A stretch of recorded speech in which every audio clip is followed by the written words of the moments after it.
all the way from Dallas, Texas at age 26 years of age. Evan, I can't thank you enough for joining me today and hopping on the mic. How is everything going for you, Evan?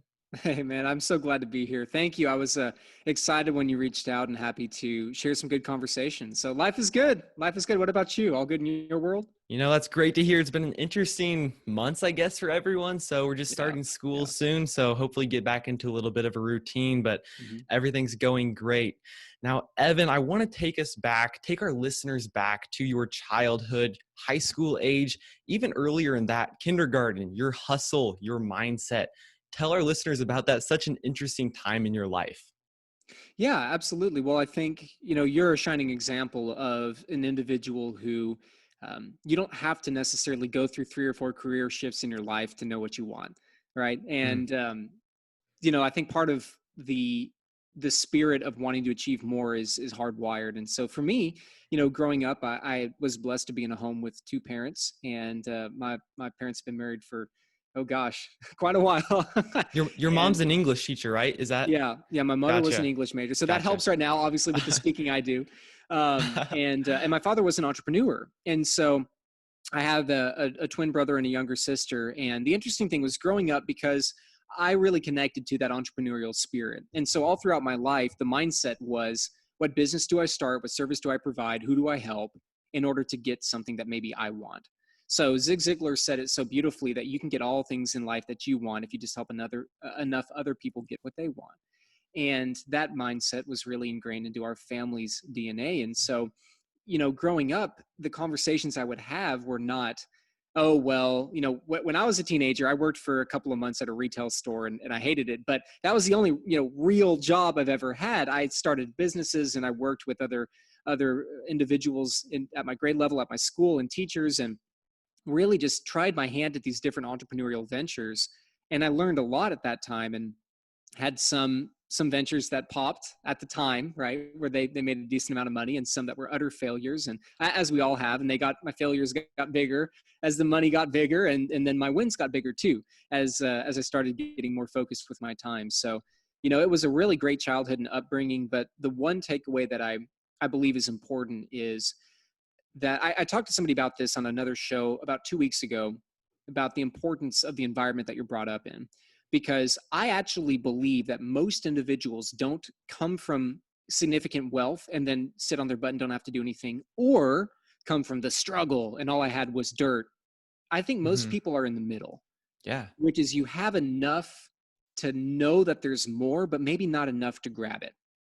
And my family and the environment that I was raised in was in the middle, where we had plenty of opportunity, and my parents instilled a great, hard work DNA into my persona. But we didn't exactly, you couldn't just throw like $1 million at a startup and run with it. And so that middle, I really love touching on, because I believe that that is a huge portion of society. No disparagement if you're on the upper end or the lower end. I think there's benefits, and there's costs and positives and negatives to both.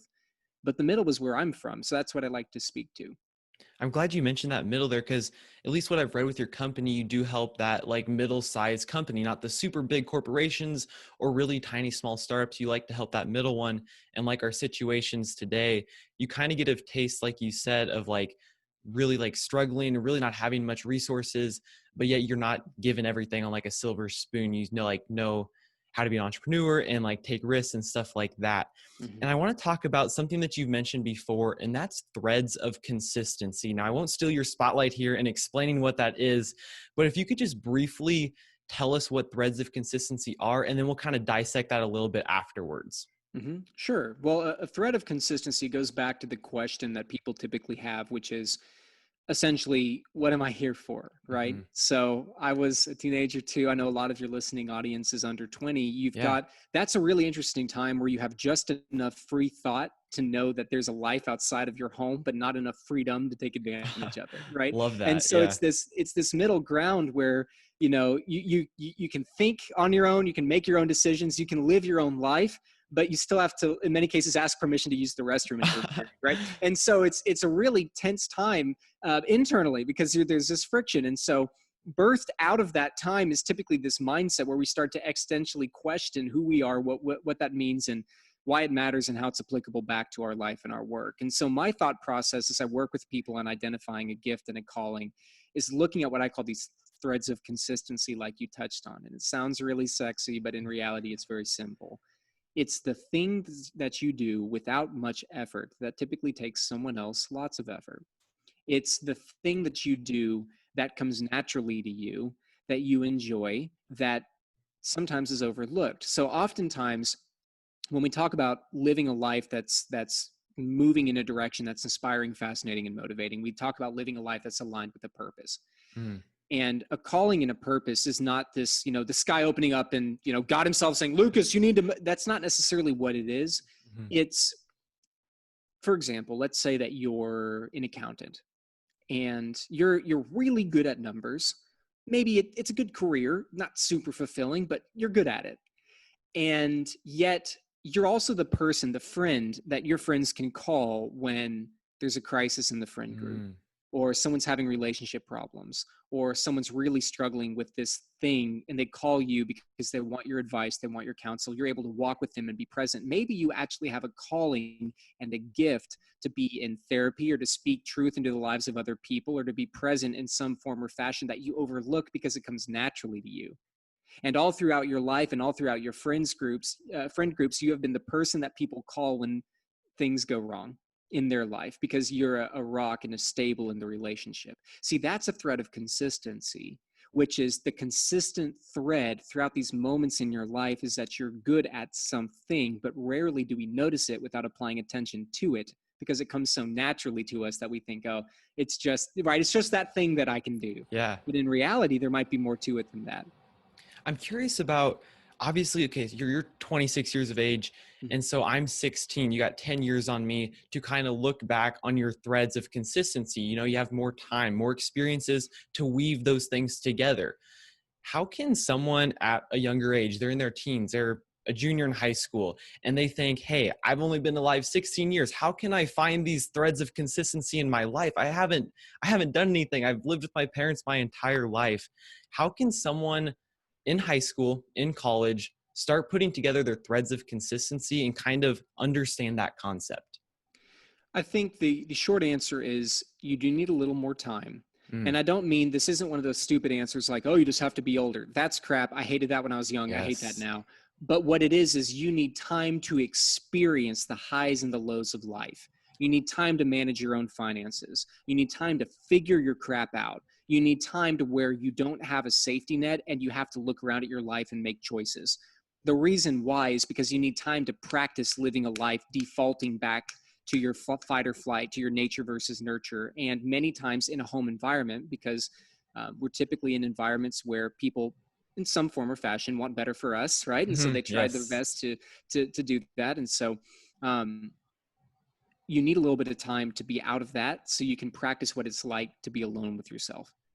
And so, what I would recommend looking back is maybe don't be thinking about this big concept of, oh, I need to find my gift. I mean, that's a little much. I break it down to three qualities, and we talked about this a little bit. I said this term before we even started recording in the green Mhm, room of living a life that's inspiring, fascinating, and motivating. yes. And those three qualities for me are key because even when I built a $35 million book of business in my previous company, Yeah. yeah, I was making some bread, life was good, but I didn't love my life. And Mhm, so when I looked back on it now, I found if you start with inspiring, fascinating, and motivating, inspiring is what is the thing, Lucas, that gets you out of bed? The thing where you can just pop up and think, okay, come hell or high water, my feet are on the ground and I am motivated to move. That's inspiring. It keeps you, it ignites your motivation. Fascinating, the term I use for fascination is the thing you can get lost in, mm, where you think, oh, I'm going to work for, I'll yeah. spend a little bit of time working on this. You put your head down, you look up, oh, it's been five That's hours. the best feeling. But it's the best way. It's not like an Yes. Excel spreadsheet. Yes. Inspiring, fascinating, and then motivating. Archelius says we don't rise to the level of our expectations, we fall to the level of our training. And he was a philosopher and a general, and actually it goes back into now it's training or habits or whatever. We don't rise to the level of our expectations, we fall to the level of, frankly, our environment. So the motivation is not the emotion of movement, motivation is the habit of consistency. So inspiring, your ignition, you're able to go, you get up, fascination. You can get lost in it, which means you can also be productive because it's not work per se as much as it is to other people. And then motivation is regardless of how you feel, what do you do? And if you can start finding things in your life that sync up with those areas, you can start leaning more into what that calling or giftedness is, because they're actually very tightly married. But it's easier to find the first than it is, the calling or the purpose or something Yeah. that's a lot more existential. That's so great. And everyone who just listened to that, listen to how Evan just spoke about that answer. Now, not much about the concept, but how he explained that concept and then debriefed it multiple different times and broke it down very simply. That's very easy to understand, very eloquent way of speaking. Maybe that English teacher of a mom definitely played a role in that. I don't Definitely know. helped. So, Evan, I'm curious about your thread of consistency. What would you say that is in your life? That's a really good question, actually. No one's ever asked me that. Of all the times that I've ever spoken on this, no one's Really? ever asked. Yeah, that's a Wow. first. But I appreciate that. So for me, I found a couple of different things when I went through this process myself. I looked at my life. I found I'm really, really, really good in in the creative Mm, space. So with my experience in music and visually, I might not be able to do it, but I can tell exactly how to construct like maybe a scene in a movie, or I can put together a really strong record. really? So I actually have a thread of consistency and a gifting in music. My second is a lot more tactical, but it's in business. So I'm really, really, really, really, really good with just, I mean, without sounding like an ass, I'm just really good at making money. It just comes Hmm. very naturally to me. I connect with people. I'm really good at seeing business and processes and fixing things that are before they break. And that's just something that comes more naturally to me. And then the third, and this was the important one, the third is I'm really good at seeing past the people's masks. And so I'm incredibly empathetic. I think that my true, deep, foundational gift is hearing what someone says and actually knowing what they mean. Wow. And this sounds a little bit, I don't necessarily like talking about myself in this manner, so I'm trying not to come across as really arrogant. But for me, when somebody says something, like maybe they respond a certain way, based on the tone, based on the personality, based on the structure around it, I know exactly what's really going on. Like I can tell immediately what's going on. I just have that gut feeling. I can tell when I was, working and in the sales game, I could tell when clients were upset two or three or four or five conversations before they even voiced it. I could just feel it. And so the reason why I express three different areas is because the thread of consistency can highlight a gifting, Hmm. but it does not mean that the gifting is what you were created to do.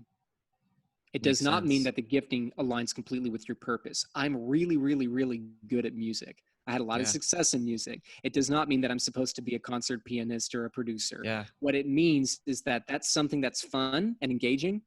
But for me, the gifting that connected all the other areas of my life, inspiration, fascination, motivation, was the connection with people.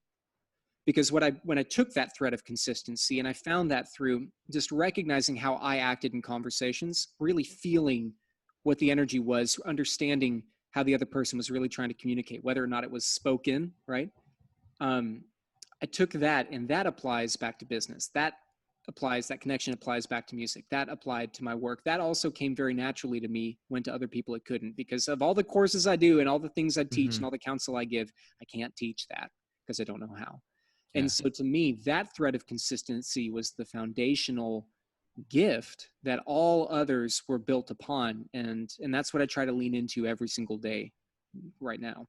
That is so interesting. That is so interesting that you went from like, you have like your three that you mentioned of like music and making money. And then the foundational one, like you said, of just understanding people, maybe even before they understand themselves. And I don't know about you, but I think that everyone has those foundational threads like we've been talking about. It might take some time to uncover, it might take some Mhm. effort to realize what they are and then put them into action, put them into your life. Don't just, oh, I have this gift of knowing people before they know themselves. And then you go work at a retail store and you never use that or something like that, if that makes sense. So I just encourage everyone listening to be able to kind of think about that. Take some time and effort into finding your threads. And from listening to other people talk about you, Evan, everyone talks about your obsession. You're obsessed. That turned into a company. I think that's cool how almost a trait of yours turned into something bigger than you probably ever could have imagined. Mhm. Can you speak to what it means to be obsessed, live an obsessed life? Yeah, absolutely. Because I think um, threads of consistency. I looked at my life and I found the one thing, how I engaged with people. I tried to define it. And this is actually when Mhm. I was trying to find a word for leaving my other company, kind of starting whatever that was that became what Obsessed Academy is today. Um, but I found for me, it was when I connect to something, I go all in. And even though it had so many negative connotations, the word was just obsessed. I would go all in. I believe obsession is an all-consuming passion. But the deeper I got into it, I believe that obsession is two parts. It's not well, it's a healthy and it's an unhealthy obsession. And healthy Mhm. obsession, I believe, is what it is. Unhealthy is what it's not. But unhealthy is what people and media and Mhm. typically highlight. Unhealthy obsession are addictions and sexual addictions and drug addictions and Yep. all of the negatives.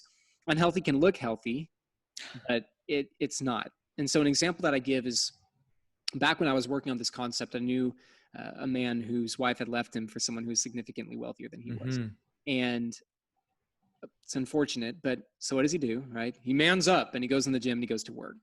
Bank account gets bigger, body gets better, but he still is living a life that's unfulfilling. You see, an unhealthy obsession is a linear movement that stems from a lack of fulfillment, from feelings of anxiousness and stress and guilt and anxiety and abandonment and shame. And you move and it ends in a lack of fulfillment and regret. And the reason that even that was unhealthy is because the motives that propelled him into movement were motives that were stemming from needing to overcome and overcompensate those feelings. Gets a better body, gets a bigger bank account, he's still going to have those feelings of regret. Mhm. Not that it's necessary, that's better than like heroin, but it's still not a healthy obsession, right? Yes. And so the healthy obsession, I believe, is actually a cycle. So when you talk about living an obsessed life, I believe it's measured. I believe there's a science behind it. I believe it's a cycle and it's in three parts. Right? The first is the emotion, and emotion is the stage of revelation. And revelation is not, like I said with you, right? It's not the skies opening up. It is a Yes. gentle tugging at your heart. It is this pull. It's you when you're 10 years later and you've got a spouse and you come home and you say, I've got this, there's something on my heart. Like I just have this feeling, and you have those conversations. It's a knowing that you can do more and do something differently. Maybe you don't know what it is, but you know it exists. I think some of your listeners might even feel that right now. Because the Definitely. interesting thing is 14 to about 19 is when you shift and you start to really recognize like, hey, I'm my own person and I can do these things and I'm finding things I'm good at and I can lean into them now. Mhm. And so maybe you or some of your listeners are feeling that now. It's the revelation, it's a tugging, but we don't want to get stuck there, because getting stuck there is getting stuck in the mania. So obsession, that three-part cycle, it's an emotion, which is a stage of revelation. It moves to the mindset, which is a season of preparation. See, I love this saying, Lucas, that you can't prosper where you're planted unless you first take root where you're placed. And in a season of preparation, oftentimes we are called before we're competent, so we have to prepare before we move. This is education. This is Yes. developing your skills. So This important at this age right now. absolutely. And so that's why I wanted to touch on this for your listeners, is Mhm. because you could be called to something greater before you have competency where you're going to be moved to. And that's important because so often, and I struggle with this even to this day, I want to be there, but in the gap, in the middle, we're not actually supposed to be there yet because we don't have a competency in that arena. And so we have this season of preparation where you're just planting seeds and you're just watering and you're obedient in a single forward linear movement. We have an emotion, which is a revelation. It moves to the mindset, which is a stage of preparation, and then it moves to the discipline. It's an emotion, a mindset, and a discipline, which is a season of cultivation where you get to harvest a little bit. And the cultivation is important because what I've discovered is life doesn't ever just blow up and get amazing. Like, I know that sounds crazy. I thought when I made $1 million, life would get amazing. I finally get there. I'm like, okay, you know what? There's so Mhm. many other things on my plate now. Your life scales with you. Even the people that I know, I've got friends that are worth over $1 billion and they're still pushing and they're still trying to achieve more. Life scales with you. And so cultivation is the moment where you pluck what you have been working so hard on. So like for me, it was the first Obsessed conference. I leave this job. I have no validity in this space. I'm building it up. People are starting to know me. Hey, maybe this is, there's some competency here. Hmm. And I stand on that stage and I look around at the room of people and I sit down, and that moment of cultivation where I just pluck what I've been working so hard on. But see, in conclusion, here's why it's a cycle: emotion, mindset, discipline, revelation, preparation, cultivation. Is you and I both know the minute that you experience what you've done, you know that you can do it again, you can do it faster, you can do it better, you can do more. It goes back into the emotion, the revelation, and then back into the season of work. And so with obsession, the reason why I state this is a cycle is because you need to allow yourself the grace and the space to live in the cycle. Because if I'm confident that I'm in a season of preparation, I'm no longer going to have anxiety that I'm not reaping my harvest. And when that works, when that cycle is worked consistently, it produces that saturation, that obsession overflow, where you have this legacy changing, chain breaking, life shifting abundance, whether it's abundance in personality, whether it's abundance in relationships, whether it's abundance financially, it's abundance in what you're trying to be abundant in, that shifts something for your family for generations. So living an obsessed life is measurable. It's consistent. It's very hard. But for me, breaking it down into that area gave a lot more structure to the ambiguity of what it means to live an all-in obsessed life. I love that cycle just visual there because it makes so much sense of like people who are aspiring to do great things. You go through that cycle the first time. It's a small scale. You're not really sure what you're doing. Okay, you get to the end of that. What's next? You go through that again. And it just kind of progresses and gets more sophisticated, gets more complex, bigger risks to take, bigger failures, bigger mistakes, but ultimately bigger successes and more fulfillment in life. So now with your company, Obsessed Academy, Obsessed Conferences, a bit of a newer thing. And I want to touch on something about branding Hmm.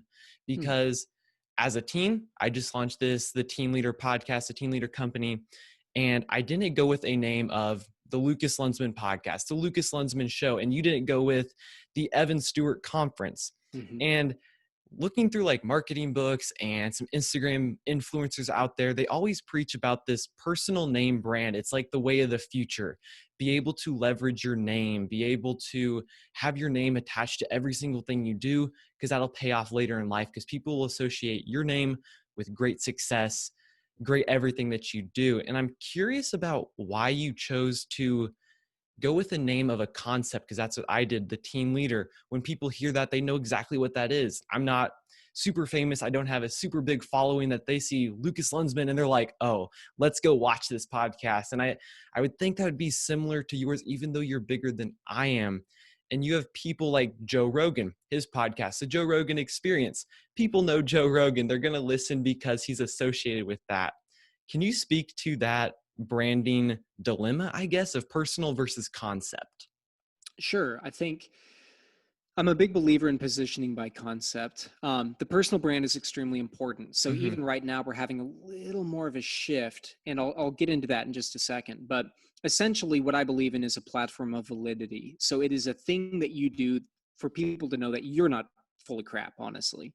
So Hmm. my platform of validity in business was building a multi-8-figure book of business before I was 25. And That's pretty what valid. was that? What was that exactly? So at the time of my exit, it was a roughly 35 million annual book of business. Wow. And so the reason why that's important is because if you can go from zero to that, you probably know how to build something significant. And so that was my platform of validity, which is, okay, here's the proof right here. Hmm. So therefore, when I talk about sales and growing relationships and driving revenue and all those things that I do in my counsel now, in my coursework now, well, it's not just me being bored in front of a camera. Like, no, this is where it's been done for myself and now for many other companies. So the reason why positioning by concept is important is I was really well known in a super linear niche. Mm. So I was top 1% of real estate agents in the state of Texas in the Dallas luxury and new construction market. And in that world, like, man, a lot of people, but come on, nobody else really knew who I was. So the Yeah. reason why I had to build this concept is two things. A, the problem with building something that's your identity is if you build, Lucas Incorporated and everything is you, it makes it really hard to put somebody else as the face of the company. See, I Mm, like building companies that I don't always have to operate. You know what I yeah. love more than anything? It's being able to breathe and go to the mountains with my family and not have to worry if money's going to be coming in the door.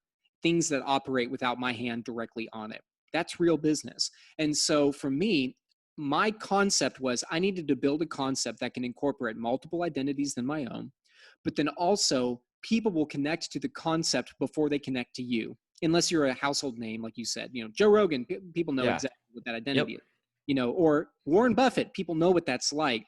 But if you don't have that recognition, for me, I believe more people could connect with building a life they could be obsessed about, building an inspiring, fascinating, motivating life. They'll connect with that before Evan Stewart. So that was really important to me because if I'm going to give people the option of like, hey, Evan Stewart, or hey, do you want to build a life you can be obsessed about? Which one of those is going to draw more energy right now? That was the answer for me. Um, so the interesting thing is now that we've got that being built, I am now, the conference is Evan Stewart Presents, and I'm doing a lot of additional work for my own brand. So I'm kind of building my brand now off the backbone of that identity. Because Gotcha. the second thing that I had faced is I don't want to be the real estate guy. Like Hmm. that's not me. I love working with people that are in the real estate business, but what I love more is working with people, period. I don't Yeah. want to be a real estate coach. That's not my thing. But I found that if I didn't create this separate world to start building in, I would be locked with the validity that I had currently. So now I created this disjointed brand, building a life you can be obsessed about, got that up and running, have obsessed conferences, different platforms to start building that identity. And now my personal brand is over the things that I find inspiring, Mm, fascinating, motivating. Oh, Evan Stewart does it like Gary Vaynerchuk. You don't think he's the CEO of VaynerMedia. He's just Gary, and he's got his hands in lots of different buckets. exactly. But if he had started Gary Vaynerchuk Consulting in the wine business, he would be a wine consultant now. See what I Mm, mean? So a similar concept. But bottom line is this: people connect with the concept before they connect with you. And unless you're a household name, you have to start with the concept, unless you just, are really egotistical or something. But you gotta at some point give yourself the flexibility to be working in an environment that's not confined by your name.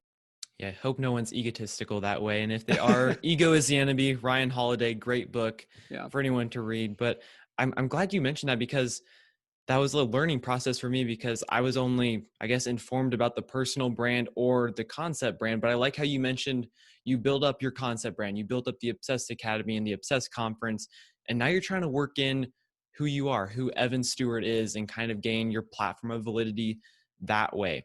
Mm-hmm. And so, with your coaching and training, like you mentioned in luxury real estate, you've worked with some very high level people, all different backgrounds, all different areas of expertise.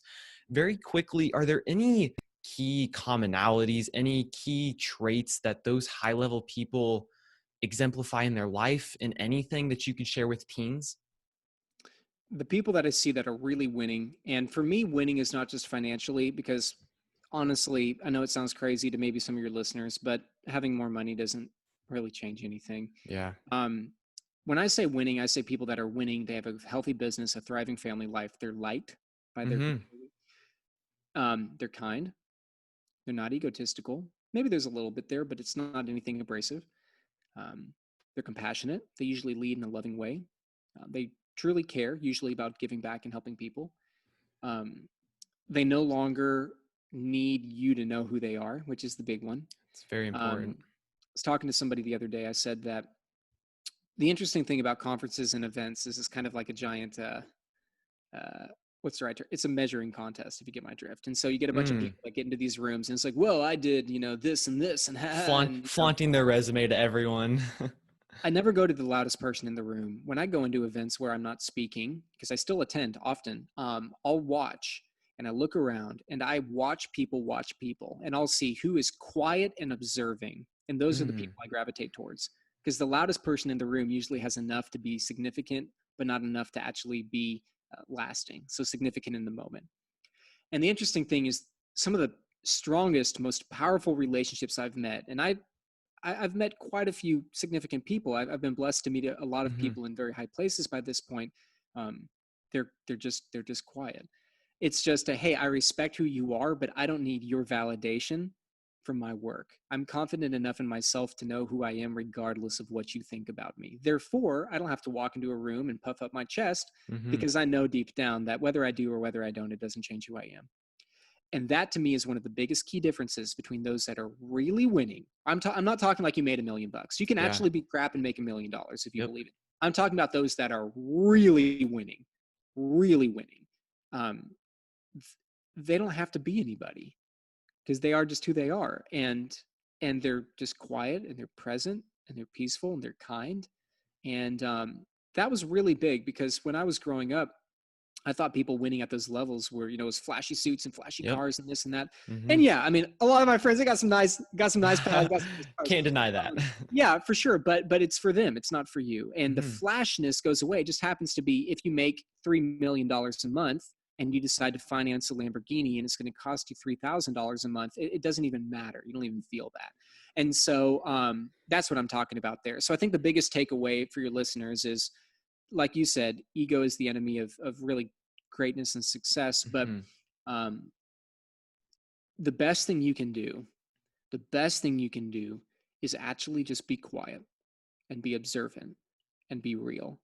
Because the people that are really winning can smell you a mile away if you're full of Mm. crap. The people that are really winning know what that's like. So right now, don't try to be anybody. I don't care if you make $100,000 a year and now you feel like that doesn't matter, that you're not anybody. Just know, have the humility to know that you are not anybody yet, and just be present and peaceful and quiet and work your way through relationships to great people and find how you can serve them. That's the best thing that I can recommend right now for this age group. Wow, that's amazing. There was so much information. There's so much value that anyone can take away from. And you kind of answered my next question because I asked all my guests what distinguishes great team leaders from the ordinary ones. And I think you just nailed that on the head there with being observant, being kind of not all about yourself, not trying to prove yourself to others and just all about me. So I think that answer is greater than anything we could have gotten at asking that specifically. So great work there. How can people find more about you, learn more about what you're doing? Because after this episode, they are going to want to, because this was amazing. How can people learn about Obsessed Academy and about you, Evan? Sure, I appreciate that. Easiest barrier to entry is just hit me up on Instagram at That's re11 that's what Stewart. I did. So It works. yeah, it does.